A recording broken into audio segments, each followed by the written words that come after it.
¿Saben qué es lo más duro de la vida? No es quedarse sin dinero, no es enfermarse, ni siquiera es envejecer. Lo más duro es que tu propio hijo, ese que cargaste en brazos cuando lloraba de hambre, ese al que le enseñaste a ser hombre, te mire a los ojos y te diga: ya no cabes en esta casa. Soy Roberto, tengo 71 años.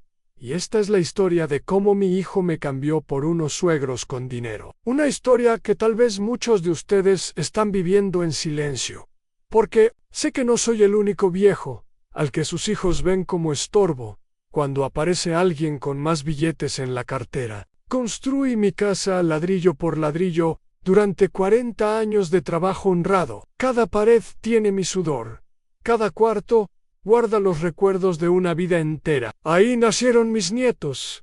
Ahí murió mi suegra rodeada de amor a Hipenskew. Moriría yo también, rodeado de mi familia. Pero el dinero, ese maldito dinero que todo lo pudre, cambió la historia. Cuando mi nuera conoció a sus papás ricos de Polanco, cuando mi hijo probó el sabor de la vida cara, yo pasé de ser el papá respetado a ser el viejo que estorbaba. Y lo que viene ahora les va a doler, porque es la historia de una traición que ningún padre debería vivir. Quédense conmigo hasta el final, porque esto no es solo mi historia, es la historia de miles de adultos mayores en México que están siendo despojados, humillados y traicionados por sus propios hijos. Pero también es una historia de lucha, de dignidad recuperada, de justicia que sí existe, aunque tarde en llegar. Si eres hijo y estás viendo esto,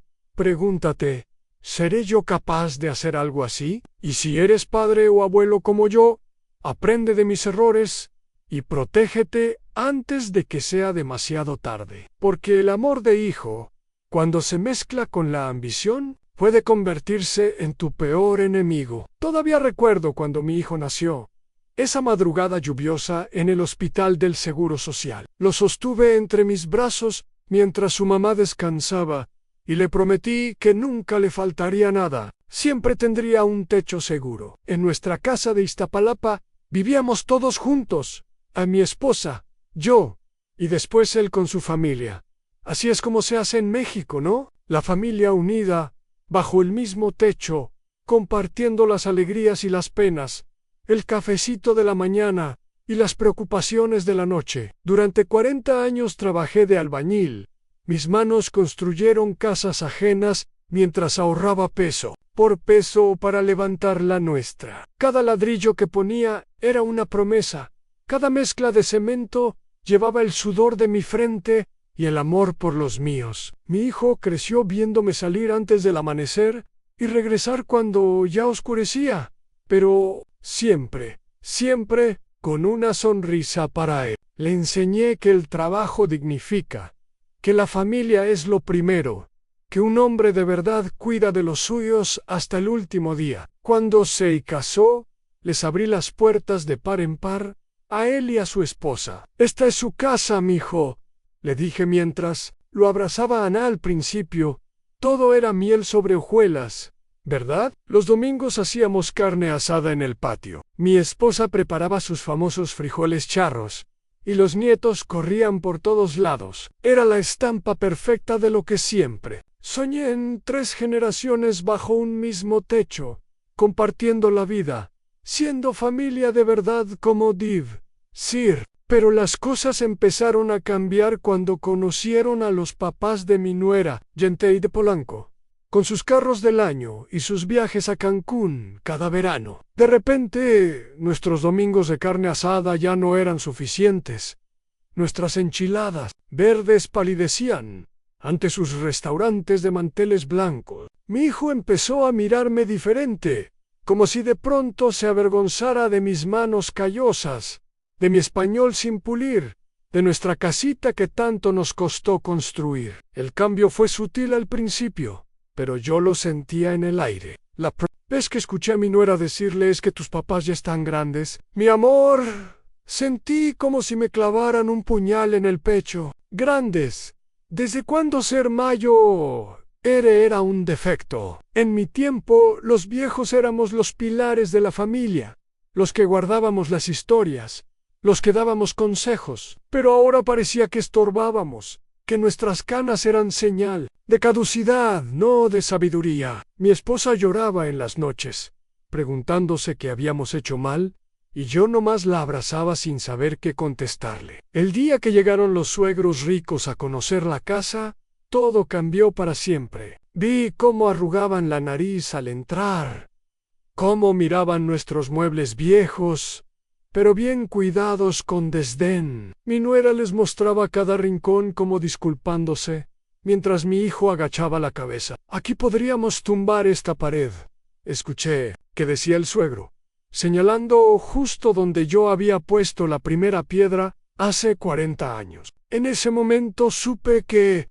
mi tiempo en esa casa, en mi propia casa, tenía los días contados. La jerarquía familiar que tanto respetamos en México se volteó de cabeza en cuestión de meses. Ya no era yo el jefe de familia, el que tomaba las decisiones importantes. Ahora todo giraba alrededor de lo que opinaran los suegros ricos. Mi papá dice que, mi mamá piensa que, se volvieron las frases más comunes en la casa. Y yo, el que construyó cada pared con sus propias manos, me volví invisible, un fantasma en mi propio hogar. Pero esto apenas comenzaba.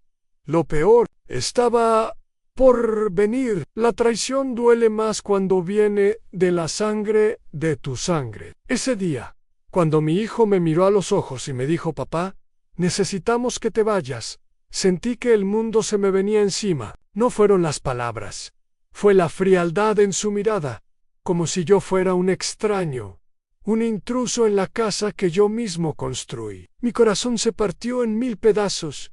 Cada pedazo llevaba un recuerdo en su primera palabra, sus primeros pasos, las noches que lo cuidé cuando tenía fiebre. Todo eso ya no valía nada.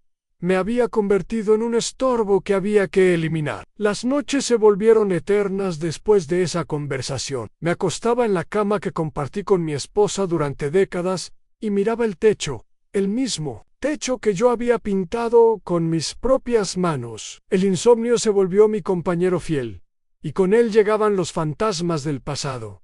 ¿En qué momento mi hijo dejó de verme como su héroe? ¿Cuándo pasé de ser su ejemplo a ser su vergüenza? Las preguntas me torturaban, y no había respuestas, solo el silencio frío de la madrugada y el dolor sordo en el pecho. Mi esposa se fue apagando como veladora en Día de Muertos. La diabetes que tenía controlada empeoró. Dejó de comer bien, dejó de sonreír a viejo.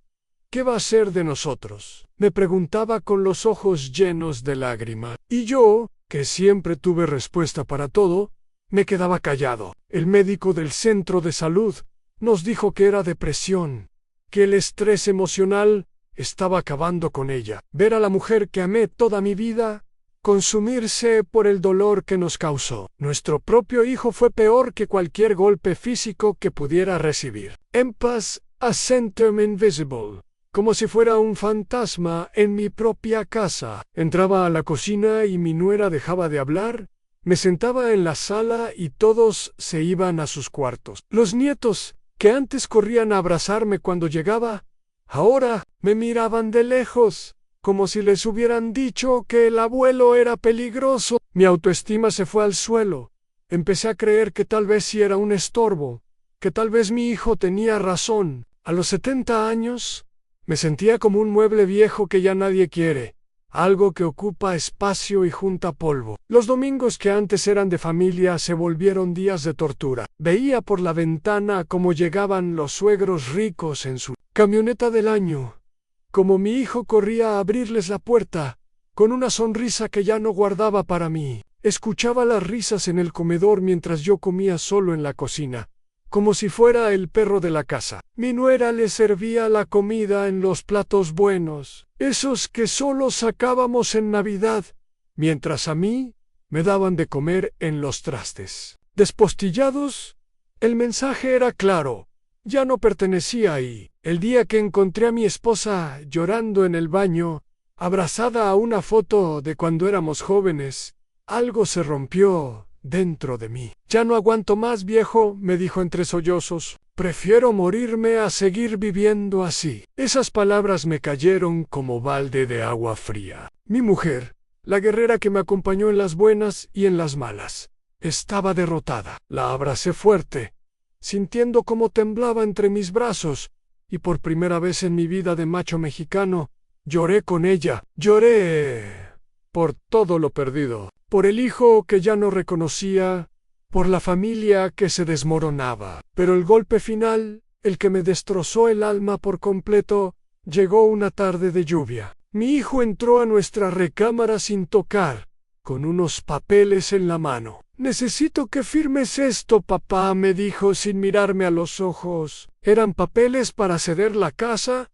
mi casa, la que construí, ladrillo por ladrillo. «Es lo mejor para todos», agregó antes de salir.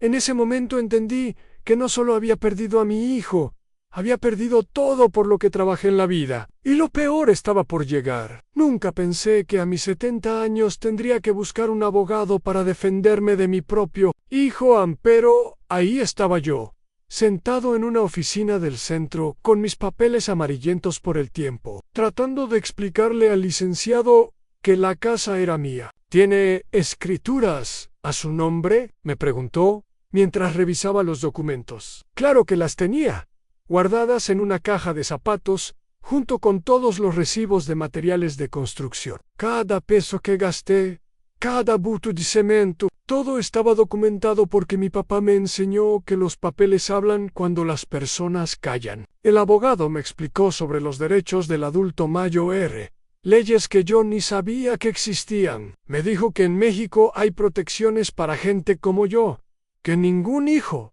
puede correrte de tu propia casa así nomás. Pero también me advirtió que sería un proceso largo y doloroso, que tendría que demandar a mi propio hijo. Se me revolvió el estómago de solo pensarlo. ¿Cómo iba a llevar a los tribunales al niño que cargué en mis hombros, al que le enseñé a andar en bicicleta? Pero mi esposa necesitaba un techo seguro, y yo no podía fallarle.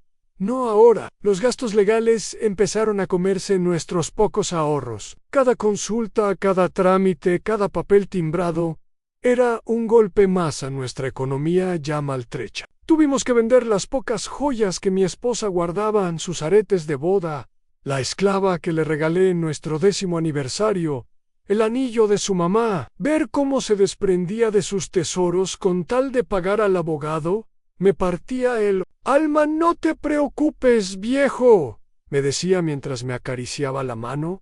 «Lo importante es que estemos juntos». Pero yo veía en sus ojos la tristeza de perder hasta lo último que le quedaba. Mi hijo, mientras tanto, ya había empezado las remodelaciones con el dinero de sus suegros. Cada martillazo que escuchaba era como un clavo en mi corazón. Estaban tumbando las paredes que yo construí, borrando cada huella de nuestra vida en esa casa. El jardín donde mi esposa sembraba sus flores fue pavimentado para hacer un estacionamiento más grande. El cuartito donde guardaba mis herramientas lo convirtieron en un gimnasio. Era como si quisieran borrar cualquier rastro de que alguna vez vivimos ahí, como si 40 años de historia familiar pudieran demolerse con un mazo. El día de la primera audiencia llegué al juzgado con mi mejor camisa, esa que solo usaba para las bodas y los bautizos. Mi hijo llegó en el carro de sus suegros,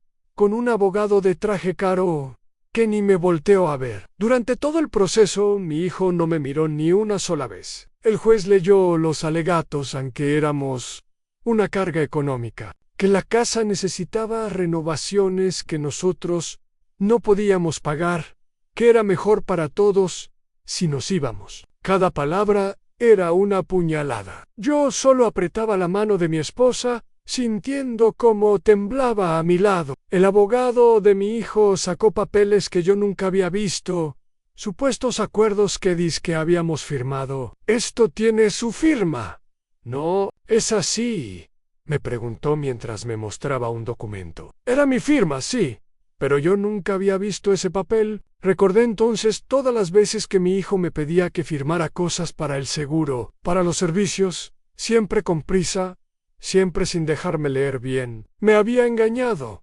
Había abusado de mi confianza de padre. El juez pidió un peritaje de las firmas, más gastos, más tiempo, más dolor. Salimos del juzgado derrotados, mi esposa llorando quedito para que no la vieran.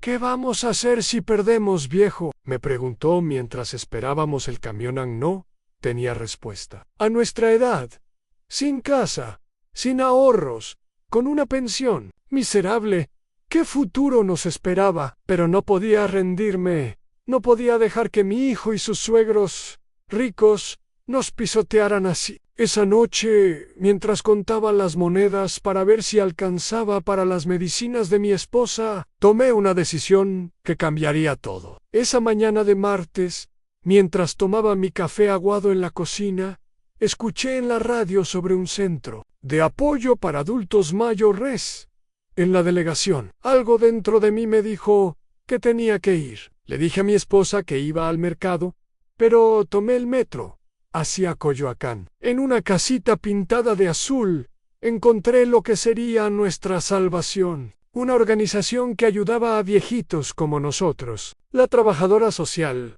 una muchacha amable que me recordó a mi hija, que vive en Estados Unidos, me escuchó sin juzgarme. Por primera vez en meses, alguien me trató con dignidad. Don Roberto, me dijo la licenciada mientras tomaba notas, lo que le está pasando es más común de lo que cree. Me explicó que podían conseguirnos un abogado pro bono, uno que no cobrara, especializado en derechos de adultos mayores. También me habló de grupos de apoyo, de otros viejitos que habían pasado por lo mismo. Me dio una tarjeta con horarios y direcciones. Salí de ahí con algo que había perdido hacía mucho en esperanza. En el metro de regreso, apreté esa tarjetita como si fuera un tesoro para mí. Eso era exactamente lo que representaba. El primer jueves que fui al grupo de apoyo, casi me regreso. Ver a otros viejos sentados en círculo contando sus pinas me pareció humillante. Pero cuando don Chuy, un señor de Xochimilco, empezó a contar cómo su hija lo había corrido después de quedarse con su pensión, me vi reflejado. No estaba solo en esto. Todos teníamos historias similares. Hijos malagradecidos, nueras ambiciosas, nietos alejados, pero también había historias de victoria. Doña Carmen había recuperado su casa después de 2 años de lucha. Don Miguel había encontrado un nuevo hogar en una casa de retiro donde lo trataban con respeto. Mi esposa al principio no quería ir a las terapias. ¿Qué van a decir los vecinos?, me decía, pero la convencí.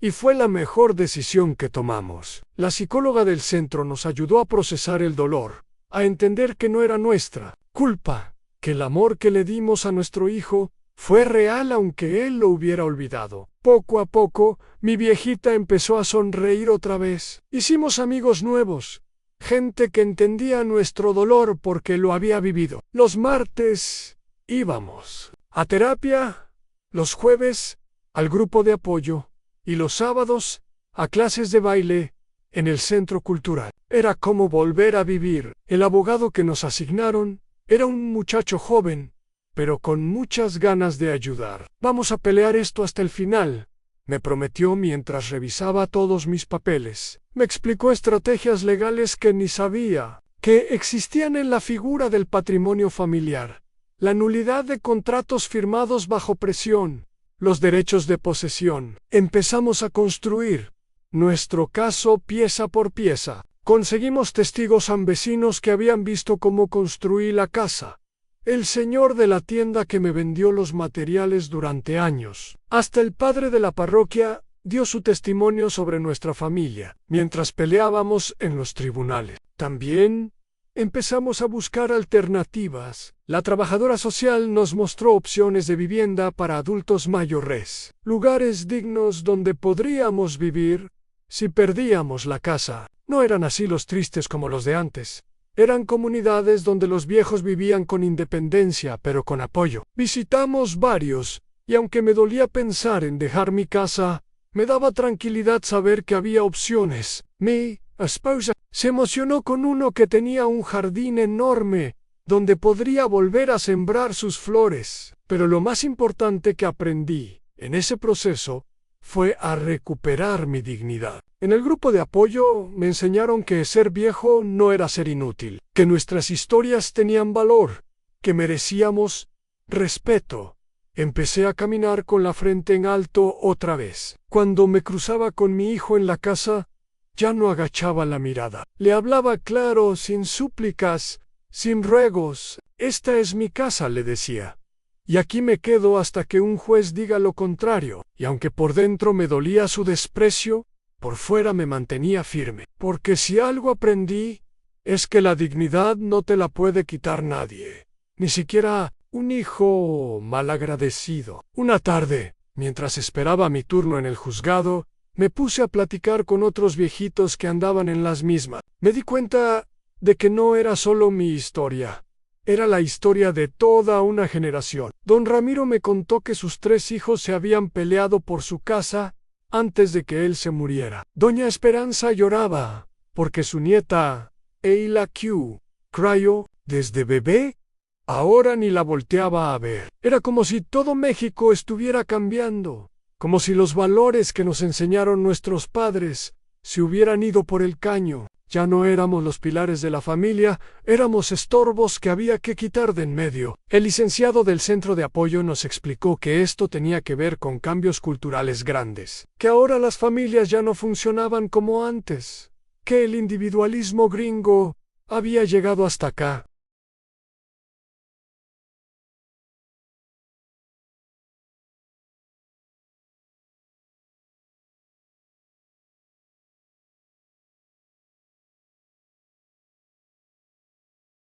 Los jóvenes ya no querían vivir con los viejos. Querían su espacio, su privacidad, su vida moderna. Pero lo que más me dolió entender fue que el dinero se había vuelto más importante que la sangre. Mi hijo no me cambió solo por unos suegros, me cambió por unos suegros ricos. Si hubieran sido pobres como nosotros, otra historia sería. El poder del dinero había podrido hasta los lazos más sagrados. En el grupo de apoyo conocí historias que me dieron esperanza. Doña Lucia, después de que sus hijos la corrieron, juntó a otras señoras en su misma situación y formaron una cooperativa. Vendían comida, tejidos, lo que fuera, con tal de mantenerse. Ahora rentan una casa entre todas y viven como una familia elegida. Mis hijos me votaron, pero encontré hermanas, me dijo con una sonrisa que iluminaba su cara arrugada. Mi hija, pensar que tal vez perder a mi hijo no era el fin del mundo, que había otras formas de hacer familia,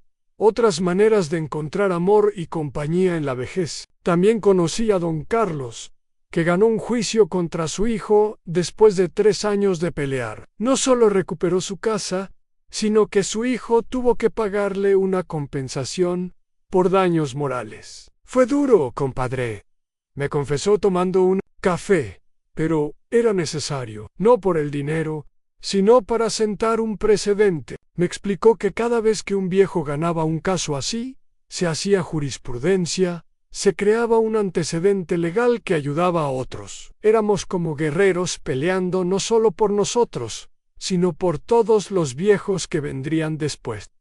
Le daba otro sentido a mi lucha. Mi esposa, que siempre fue más lista que yo, me hizo ver algo importante. ¿Te acuerdas cómo tratamos a tus papás?, me preguntó una noche. ¿Y sí? Me acordé. Mis padres vivieron con nosotros hasta que murieron. Los cuidamos, los respetamos, nunca se nos ocurrió correrlos. Entonces, ¿por qué nuestro hijo es diferente?, seguía preguntando mi vieja, y ahí entendí que no era solo culpa de él. Nosotros también habíamos fallado en algo. Tal vez en enseñarle el valor de la familia, tal vez en ponerle límites, tal vez en muchas cosas. El cambio cultural no justificaba su traición, pero sí me ayudaba a entenderla. En las pláticas del centro, Aprendí sobre mis derechos legales, pero también sobre algo más profundo, a la necesidad de que los viejos nos organicemos. No podíamos seguir esperando que nuestros hijos nos cuidaran como nosotros cuidamos a nuestros padres.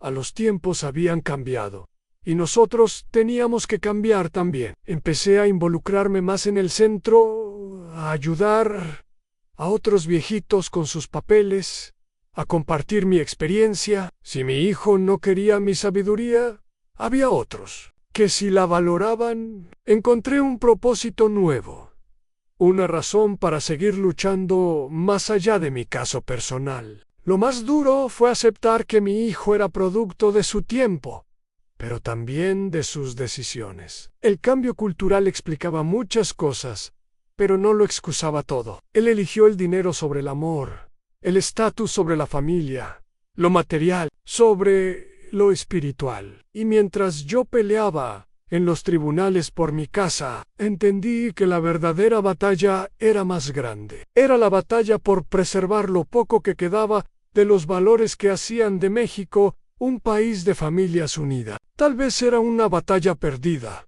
pero eso no significaba que no valiera la pena pelearla.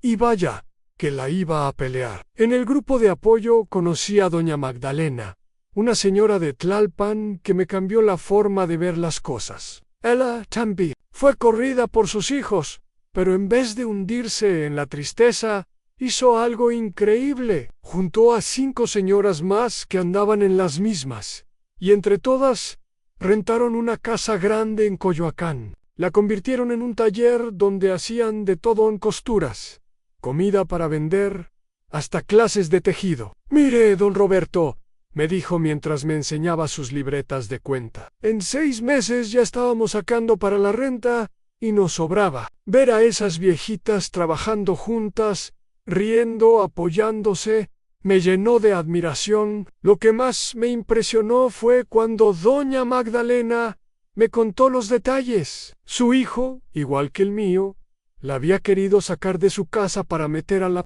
suegra, pero ella se adelantó, vendió la casa antes de que la corrieran, y con ese dinero montó el negocio. Preferí perder la casa por mi voluntad que esperar a que me la quitaran, me explicó, con una sonrisa pícara. Ahora su hijo la buscaba, porque el negocio iba bien, pero ella ya no lo necesitaba. Le doy su domingo como si fuera mi nieto, me dijo Rendos, para que vea que su mamá no es ninguna arrimada. Esa mujer había convertido su dolor en poder. Otro caso que me marcó fue el de don Aurelio, un ex contador de Azcapotzalco. Su historia era casi calcada a la mía en hijo único. Casa construida con sacrificios, no era ambiciosa, pero él tenía sus papeles bien hechos. Había hecho un fideicomiso años antes. Cuando su hijo lo quiso correr, se topó con pared. La casa no se podía vender ni traspasar hasta que don Aurelio muriera, y mientras viviera, él era el único que podía. La cara de mi nuera cuando el abogado le explicó fue de postal.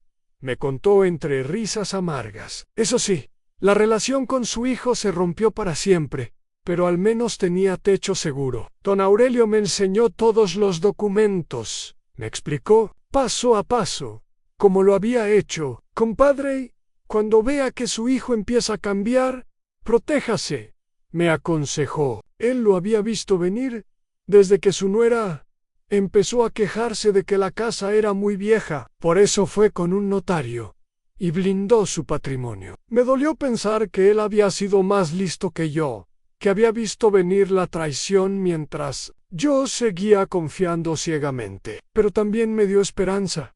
Si él pudo ganarle al sistema, tal vez yo también podría. Me pasó el contacto de su abogado y me dijo que no me rindiera. El caso más dramático fue el de doña Soledad, una viejita de Iztacalco que sí perdió todo. Sus 2 hijas la sacaron de su casa con engaños. La llevaron supuestamente de vacaciones a Veracruz y cuando regresó ya habían cambiado las chapas. Durmió 3 noches en la calle antes de que una vecina la ayudara, pero en vez de morirse de tristeza, como esperaban sus hijas, doña Soledad peleó. Consiguió un abogado de esos que no cobran hasta ganar el caso, y demandó a sus hijas por despojo y maltrato a adulto mayo. Tardó 2 años, pero ganó. No solo recuperó su casa, sino que sus hijas tuvieron que pagarle una compensación. Lo más difícil no fue dormir en la calle, me confesó doña Soledad con lágrimas en los ojos, fue aceptar que mis propias hijas me odiaran tanto. Pero me contó que durante el juicio salieron muchas verdades en que las hijas tenían deudas enormes, que habían pedido préstamos a su nombre, que llevaban años planeando quedarse con la casa. El juez no tuvo piedad. Les quitó hasta el derecho a heredar. Gané la casa, pero perdí a mis hijas, me dijo, aunque pensándolo bien, creo que las había perdido desde antes. Su historia me hizo reflexionar sobre mi propio caso. Ejemplos me enseñaron algo valioso, aunque había diferentes formas de enfrentar la traición de los hijos. Algunos, como doña Magdalena, encontraban fuerza en la comunidad, otros, como don Aurelio, en la prevención legal, y otros, como doña Soledad, en la justicia aunque fuera tardía. Cada historia era un espejo donde podía ver mi propio reflejo, cada experiencia una lección que podía aplicar. Pero sobre todo, me enseñaron que no estaba solo, que éramos muchos los viejos peleando por nuestra dignidad, y eso, de alguna manera, hacía más llevadera la batalla. Después de todo lo vivido, si pudiera regresar el tiempo, haría las cosas diferente. Lo primero sería hacer mi testamento en cuanto tuviera la casa pagada, no esperar a estar viejo, para proteger mi patrimonio. Se lo digo a todos los que me quieren escuchar, en el centro de apoyo. No esperen a que sea tarde. Protejan lo suyo, ahora que pueden. Un testamento bien hecho ante notario cuesta. Sí, pero sale más barato que perderlo. Todo. Y no es desconfiar de los hijos, es ser precavido, porque uno nunca sabe cómo el dinero puede cambiar a las personas, incluso a las que más amamos. También habría hablado más con mi hijo. Habría puesto límites desde el principio. Cuando empezó a faltarme al respeto, cuando su mujer comenzó con sus indirectas, ahí debí parar el carro. Pero uno, por no hacer problemas, por mantener la paz familiar, va aguantando hasta que ya es demasiado tarde. La comunicación es clave. Y yo fallé en eso. Dejé que las cosas se pudrieran por dentro mientras por fuera fingía que todo estaba bien. Ahora les digo a otros padres, hablen con sus hijos, díganles cómo se sienten. No se traguen el dolor hasta que explote. La red de apoyo es fundamental. Y eso es algo que aprendí a las malas. Antes pensaba que los problemas de familia se resolvían en familia, que era vergüenza andar ventilando las penas con extraños. ¡Qué equivocado estaba!